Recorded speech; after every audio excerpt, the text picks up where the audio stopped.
আমি তো ऐसे ही पेड़ में पानी দিতে এসে গেছিলাম। उस दिन এখানে বসে शराब पी रहा था तो देखलाम कि कैसे मुरझे গেছে। तू सब जरा भी ख्याल रखिस ना, আর যদি খেয়াল না রাখতে পারিস তাহলে উঠা কে সব বাহার ফেক দিতে। আপনি কাকে কথাগুলো বোঝাতে চাইছেন অরণ্য বাবু? নিজেকে না আমাকে? আপনি যতই রাধে হওয়ার অভিনয় করে যান না কেন, যতই চিল্লিয়ে সবাইকে বলুন না কেন যে আপনি রাধে, আমার মন এটা কোনোদিনও মানবে না।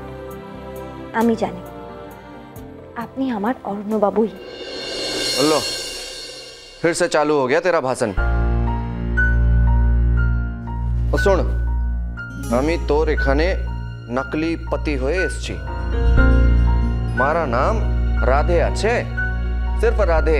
তাই আপনি রাধে, আপনি অরণ্যবাবু নন।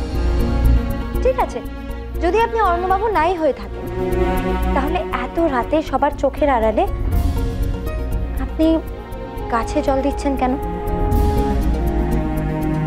আসলে এতদিন পর তো আপনি থাকতে পারেন। এই কাজগুলো আসলে আপনার প্রাণ।